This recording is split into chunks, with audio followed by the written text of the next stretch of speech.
All right, everybody. Welcome back to the Business Roundtable Podcast. I'm your host, David Carr of Steward Your Business, and I'm super excited to have a brand new guest to the podcast this week.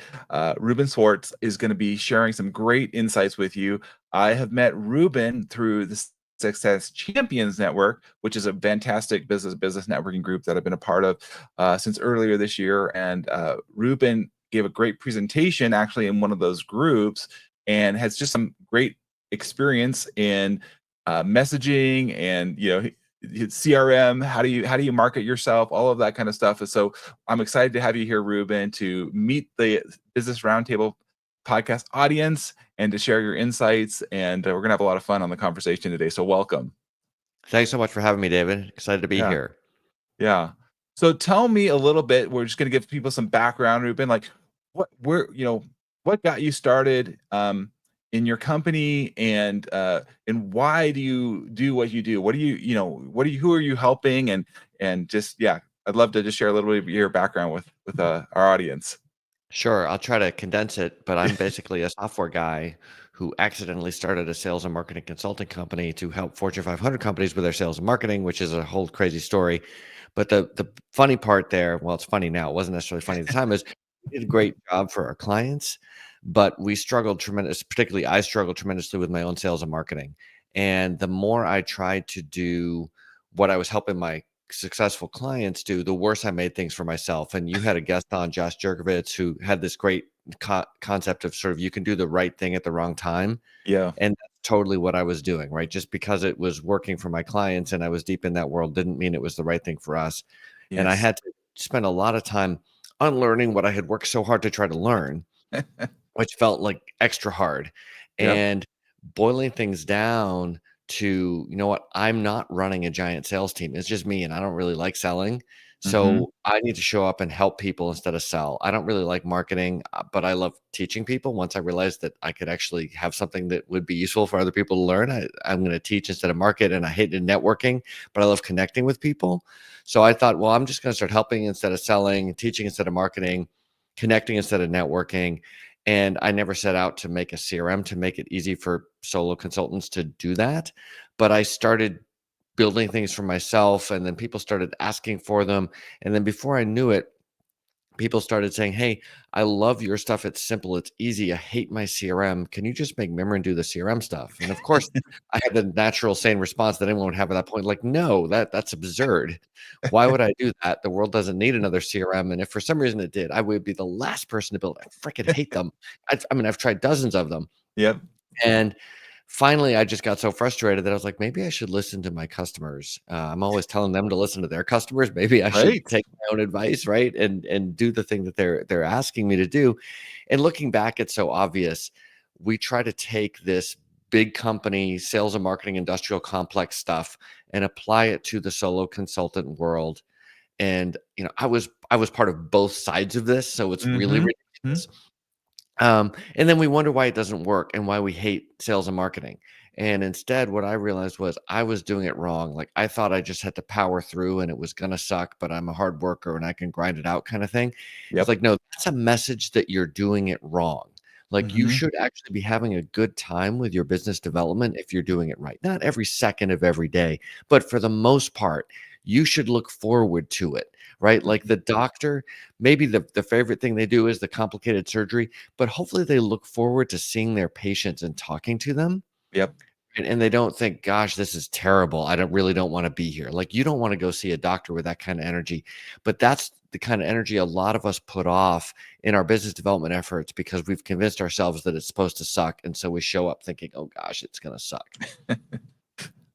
I love how you reframed it. Like you said, from a networking to connecting, for example. It may seem minor, but really it's a the mind shift there. And I think as people hear this, it's like, oh, well, you have a stigma or something around a certain word, and you're like, oh, I don't want to do that. But then you just shift it a little bit. And it's like, oh yeah, actually, I like doing this. I actually enjoy this, and I agree. I agree wholeheartedly, Ruben. We should you know, not that we do hard things, but we find I don't know, I can say joy in the journey. You're like, hey, even though it's hard, it's difficult at times, I love the impact that I'm having. I love the reach that I'm having, because I know it's meaningful what I'm doing.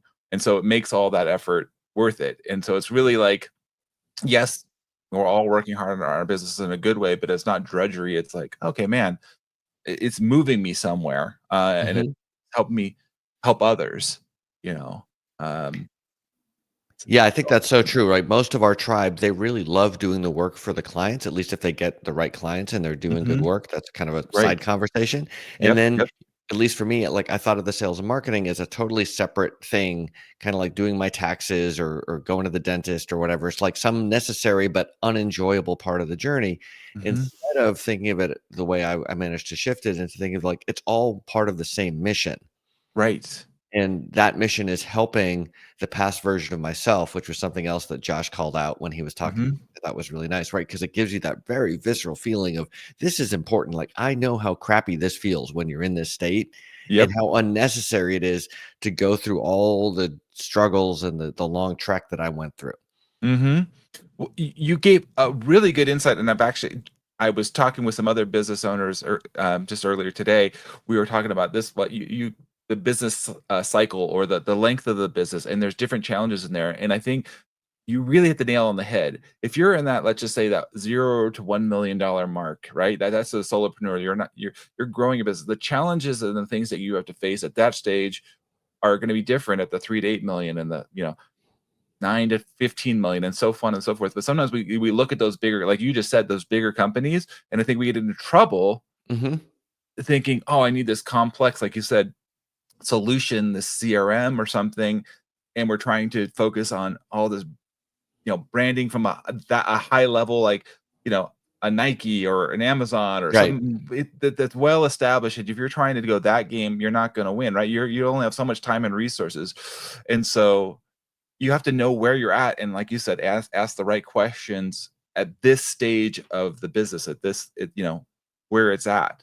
And I Right. think a lot of people don't do that, and like you're saying, and they get stuck, and then it is drudgery because they're trying to do stuff there.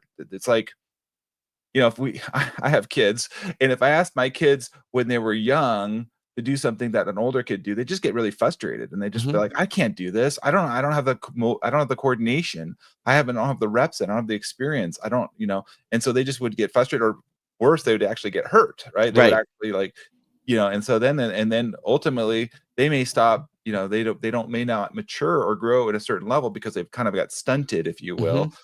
And so what I hear you saying, Ruben, is like, listen to somebody, and that's why we have people like you, Ruben, on the podcast, so people can kind of avoid some of those pains or those challenges, banging themselves, running into the wall, so to speak, and say, let's step back and ask the right questions about where we're at.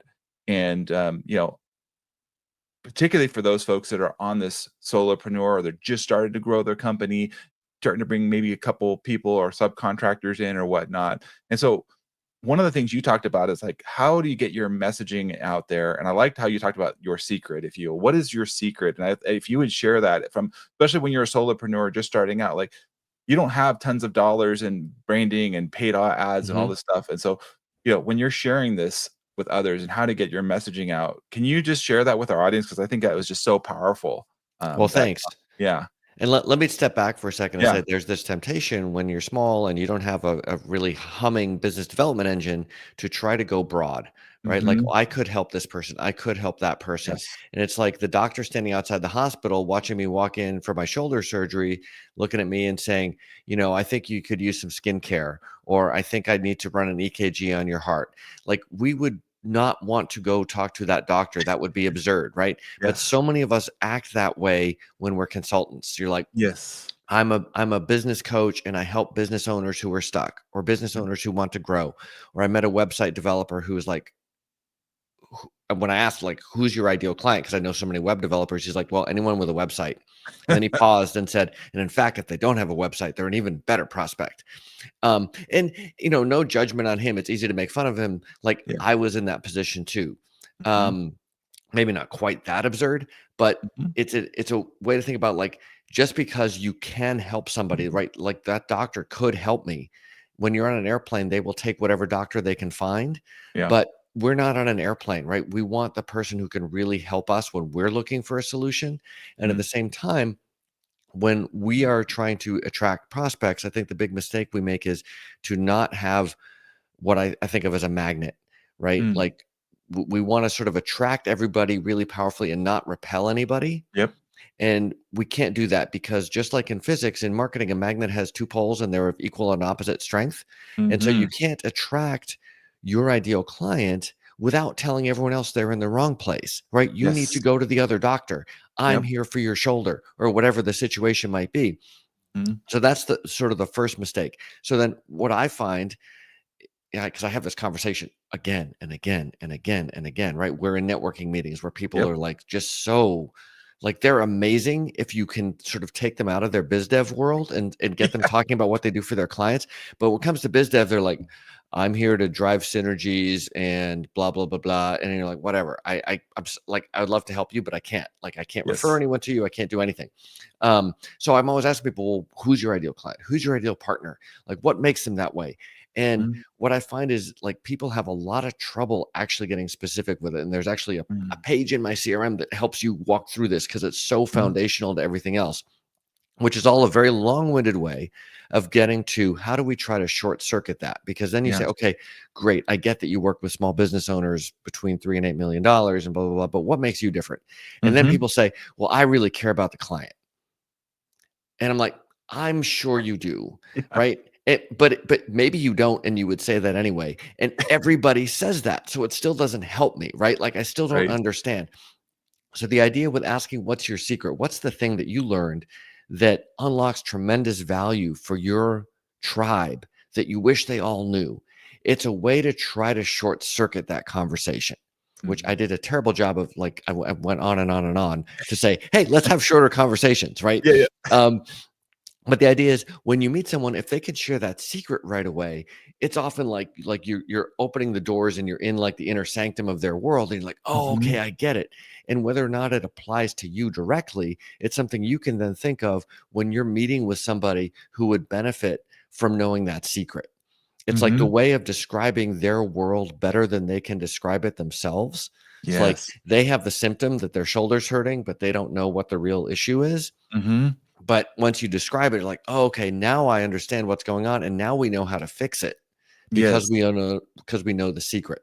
And Mhm. that's the thing that so many people I think are struggling with. They're like business coaches, they're marketing Mhm. agencies, whatever. Like, and they all sound the same, Yes. right? And the irony is, a lot of these folks are great at helping their clients stand out. Mhm. Right? That's a lot of what they do, but when it Yes. comes to their own business, it's like and again, right, we all have our cobbler shoes issues, Yep. but that's the idea with the secret. Like, let's use that as part of our magnet to attract our ideal client and to let the rest of the world know that they can call us crazy because we don't operate on the same wavelength. Just as Yeah. valuable, right? We're gonna save a bunch of time to not have those conversations that aren't gonna go anywhere productive. Yeah. No, I mean, and again, it's just changing. Again, just changing the word. Like, so when you said, and I saw this firsthand, in one of our Success Champion meetings, where you said, what is your secret? And so instead of people just giving you an elevator pitch, like you said, in their minds are like, okay, what is the secret? Like, what is that superpower that I bring helping others that's unique to me? And just by planting that seed, Ruben, I saw people start to, and then somebody started to share, then another person starts to, it's like, okay, wait, I'm starting to get this, because yeah, I'm guilty of that. I'm a business coach and I'm helping others, and I get in these words that are used out there that float around, and so it's like, how do we make it more, meaningful? Um, for me personally, as you said that, and as I'm reflecting, I'm like, okay, yes, I help business owners, like you said, small business owners in that $3 to $8 million space, right? But really, what the challenges is in the secret for me, and I welcome your critique here, but the secret sauce for me is really bringing the teams together to accomplish great things, great endeavors. The business owner is struggling, right? They're trying to do everything. They're the answer man. They answer everything instead of like, if you're the answer man and you're in that 3 to 8 million, let's say, zone, then you're in the wrong spot. You do not have a team that is well developed. my secret sauce is coming in there and making sure that team knows their positions, knows, what they need to do to be on point, to help you, the business owner, work on the business, not have to be in the business so much, and just realizing that. And so, but I think some of the struggles we have, Ruben, on this, at least for me personally, and I love your feedback on this, sometimes I'm so solution oriented, I forget about some of the real pains and the challenges and what I really actually am a good, like, getting in at. And I kind of almost because in a way you just kind of naturally do it, but then you forget to articulate that. Can you speak Mhm. to that a little bit? Like how people can better think through this and better articulate that. Well, I think you asked a number of questions, so I'm going to try to answer Yeah, them. yeah. Sorry, If I'm I miss peppering one, you too. We're make sure I come back and address it for your audience. But yeah. I think, I'm a techie, so it's very easy for me to fall in love with the technology or the Yes. product instead of the problem. And that's Yes. some great advice. I think it's like fall in love with solving your client's problem, not your particular solution in that Yeah. moment. That lets you grow the solution and pivot your offerings and so on, Mhm. because it's all about doing the right thing, right? Again, going back to the doctor analogy, you might learn a certain surgery that's really great for a certain situation. And Mhm. then 10 years later, there's a better surgery or there's a better Yes. thingy, right? Hopefully, you're going to do what's right for your patients when that other thing is more appropriate. Mhm. So I think that's the first thing, right? Always stay Yeah. focused on the client's problem. And it kind of goes back to having that really well defined magnetic niche, Mhm. because that lets you really borrow into the problem. A lot of Mhm. times when we get too diffuse with where we're aiming, we can't really get that same level of expertise in solving the problem, but we're an expert in our offering, right? And so it Mhm. sort of naturally pivots us back to overly focusing on ourselves instead of solving the problem that we're trying to solve for the customer. So that's Mhm. probably the first thing. And I think I lost track of some of the other questions. So make sure I come back and hit those. Yeah, yeah. So no, that's great. I think it is. I agree with you. I'm kind of techie too, and I think the we can get stuck on the solution and selling the solution. And how many people, and I've known this, where other business owners have built a whole solution and they haven't even tested it. They haven't even tested it in the market, bringing it in, and so they're like, "Oh, I made this amazing thing. It's so great. It does all this stuff," and they're like, "Yeah, but I don't need it. It's not relevant to me." You Right. know, they don't even can't find the right people to sell it to, and then now what do you do, right? Well, when I was consulting, we built proprietary tools to help us do things faster, better, blah, blah, blah, blah, that couldn't be done otherwise. And so naturally, as a software guy, I'm like, this is great. Like, we've built these really powerful tools that are so valuable for our clients. We'll just let them have access to the tools directly, and then we'll have recurring revenue and blah, blah, blah, blah. And I'm belaboring the doctor analogy, but it was kind of like, hey, here's the OR. There's a bunch of tools here. Have fun. And it's so obvious to me now that that's what I was doing. But in my head, I was like, oh, they could just log in and click around and they could generate these reports, right? Like they don't need Right. and it totally absurd because I hadn't thought about it from their perspective. And that's one reason I love where I am today. Like I literally got dragged kicking and screaming to do this by people who wanted me to do it. Like They're like, "Come that's on, such a better Ruben." way to do it. Right. Well, I think they, and here's where I think they heard you. They heard your secrets, Ruben, is your ability to break this down, simplify it. Right. That's what I hear is like people. It's overly complicated. They're doing too many things. You're like, but here, Ruben, you break it down for me, make it much simpler, straightforward, implementable things that you can actually enjoy doing. And that's what I hear as part of your secret, Ruben, is that you've taken that ability and applied it to a CRM, Mhm. um, and getting your messaging out there, more effectively. And so if you're listening to this, and I think we're the people that are overcomplicating things, you need somebody like Ruben in your life that comes back and says, "Okay, look, you've got too many things in here. Let's simplify this. Let's get clear and take, actions that are actually going to be impactful." Right. We can all be really, really busy, but actually not very, productive or impactful, right? Yeah, most of us are not bored and trying to do random things because we just have too much time. Yeah. you know so I think this point what you brought up is that we can get oriented on selling a particular solution, and we're not paying attention to what, like I said, the client's problems, Mhm. and recognizing the better I think we can get. And this is, I guess, the part of the question, Ruben, is like getting better at listening and identifying what your clients are saying. Because you said your clients, people were asking for years, but you didn't realize it, or you're kind of ignoring it for a while. And how many Mhm. of us as business owners might be missing that? Our clients Mhm. are saying, "Hey, we really could use this from you," and they almost see it in us, but we don't even see it in ourselves. And so how can we be more mindful of that and then say, okay, and then act on that? So then if we're doing something, especially if we have an existing client too, right, Ruben? We're like, it's like if it's something that you can additionally add or bring in or somehow, you're like, oh, I don't really do that, or I don't really focus in on that. But really it is something that you can actually do. And you're just kind of like not I have thinking that way. screwed that up so badly so many times. Right? Yeah. Speak a little bit to that, Ruben. Well, I think a couple things. And again, I'm gonna zoom out a little bit and hopefully Yes. bring it back to the right place, but I wanna provide the right context for people because I Yes. think and actually this is my secret, right? The thing that I learned the painful way. If Mm, you're in a relationship business, you're in a conversation business. mhm. That's it. And if you're in a conversation business, you need to do two things. You have a two-step sales process, if you will. Figure out exactly who you want to talk to and talk to them. It's that simple. And if you do those things, I'm not saying there aren't a lot of nuances and complexities in doing them well, but if you start doing those things, you create a virtuous cycle. And the problem a lot of us get into is one, we deny that we're in a conversation business because we feel awkward, Mm, right? Because it feels hard talking to people. I did that for right. decades. Yep. Like I knew I was in a relationship business, but I thought I could automate it because I felt weird in sales calls. Right. So accept that you're in a conversation business. And then once you start doing those things, you create a virtuous cycle, you have more fun, you learn the stuff that you're going to learn, right? Like all the stuff we're talking about, there's probably some people listening now going, gosh, I really wish my positioning was tighter and it would do more work for me, but I don't know how to do it. I don't know the words to use. We don't know the words to use to describe our own business, Mhm. but our customers do, right? Our Yes. best clients, the people we would love to clone, call Mhm. them up and ask them and just say, "Hey, I don't know how to fricking describe what I do. Can you help me for 5 minutes?" Right? And just walk through what you did for them, how it was different, what they were struggling with, what they got, Yeah. etcetera. You do that a couple times and suddenly it's like you're gonna like go from black and white blurry to high def color view of your business. And you've got the exact messaging that's gonna resonate with exactly the people you want to attract. Mhm.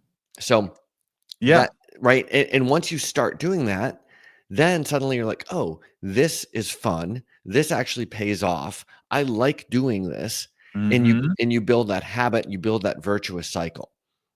Yeah.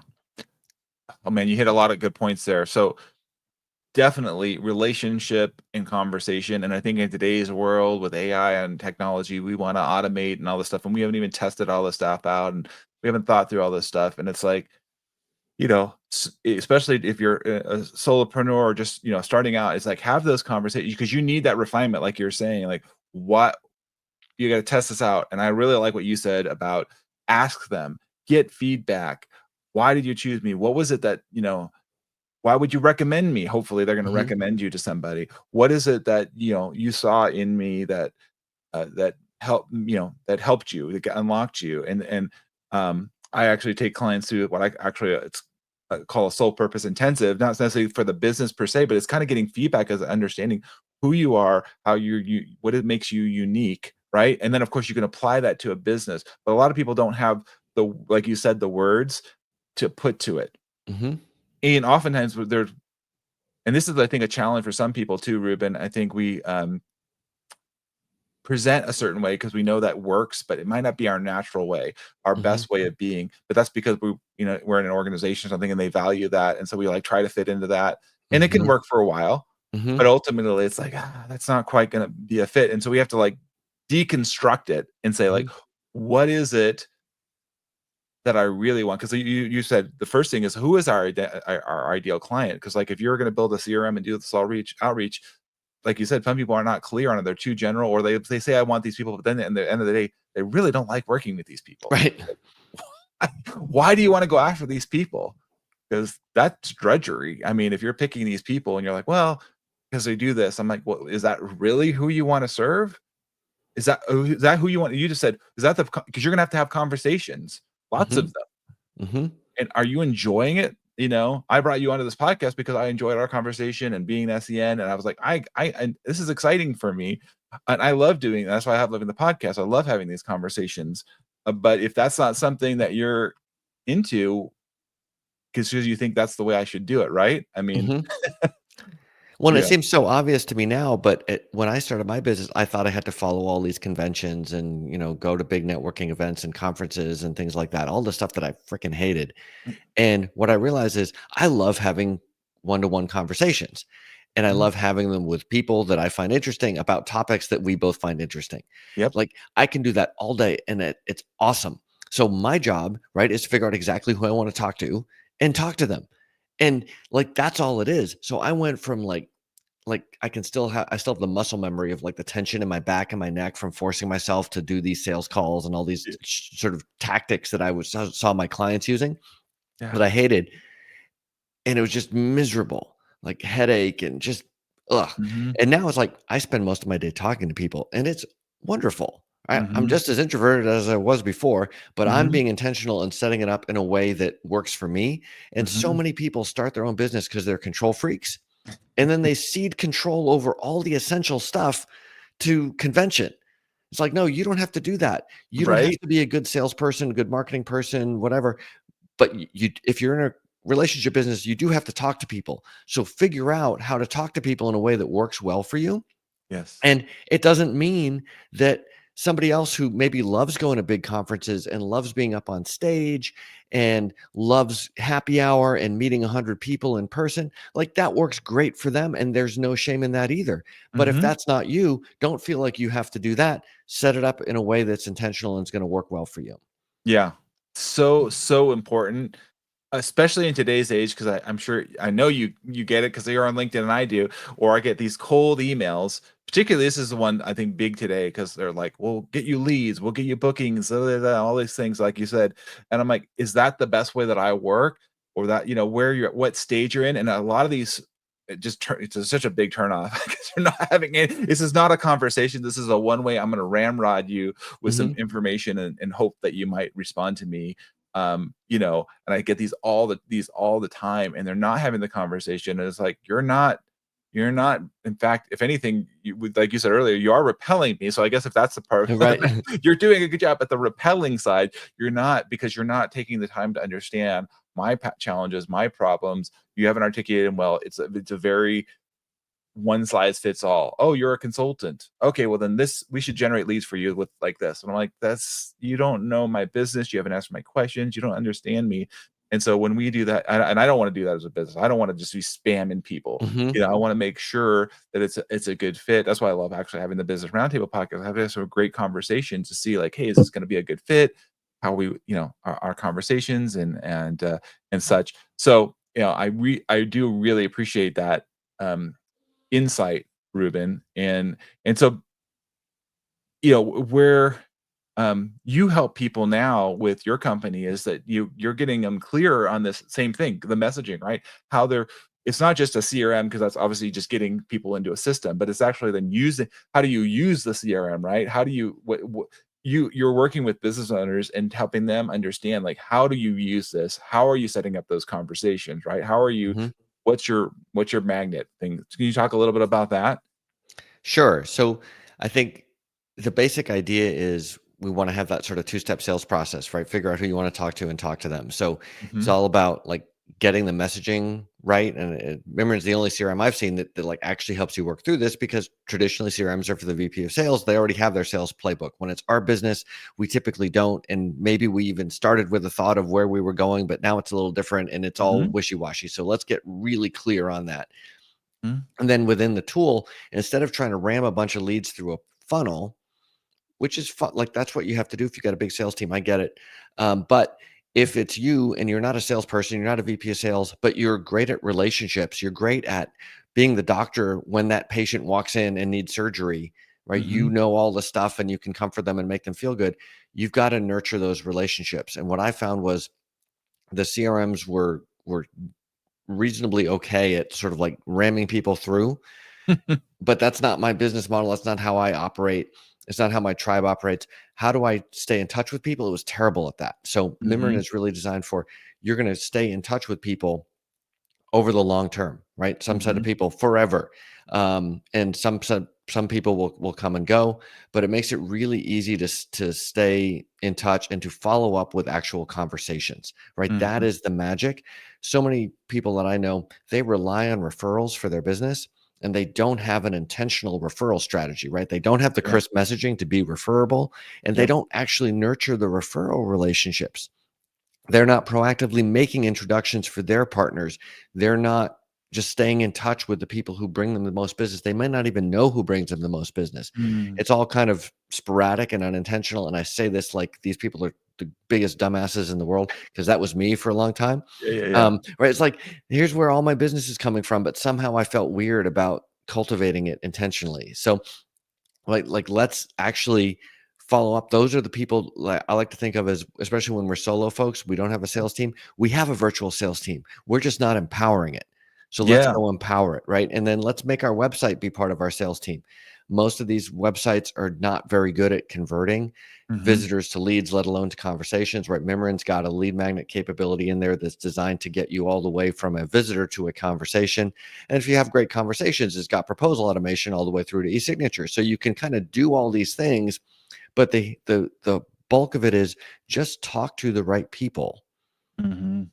and Yeah. keep talking to them and nurture the relationships, have a great time. And you don't have to be sort of like the slick salesperson. And there's nothing wrong with being the slick salesperson if that's who you are, right? But it's not me and it's not a lot of us. And we think, therefore, that we can't do all this stuff because it takes that certain personality. It doesn't. It just takes setting things up process wise in a way that works for this kind of personality. And I think that's like in every industry, you always see sort of the outliers, Mhm. the ones who spend the most on marketing, the ones who might be the most lax about quality and really taking care of people because they're maximizing their income and so on. You know, Yep. whether it's consulting or medicine or whatever it is, right? Every industry is going to see some charlatans rise to the top Yep. and some Yep. great people rise to the top too. But I think a lot of us, we see the charlatans rising to the top and we're like, oh, that's all icky. I don't want any part of that. But we don't Mhm. see that for every charlatan doctor, there's 100 great doctors out there who are living Mm. great lives, doing great Mhm. things, making good money, having a good time, doing something meaningful for people, but Yep. they're not going to be in the news ever. Yep. And I think as consultants, we don't necessarily have to be the next Brene Brown. It's great if Yeah. you want to be the next Brene Brown, but you Mhm. don't have to be that. You don't have to be Tim Ferriss to have a great practice that makes you good money, that affords you a good life, that provides meaning to your clients. By the way, Right. if you want to be the next Brene Brown or Tim Ferriss, you got to start with the goal of actually helping people, is my opinion, right? So something Yes. else that Josh talked about, right? You can always build from there into the Brene Brown, but if you're like, I just want to show up and be Brene Brown, what's the quickest and easiest way to do that? And you skip all the steps that actually generate the meaning, that's where we end up in trouble. Yeah. Meaning is huge.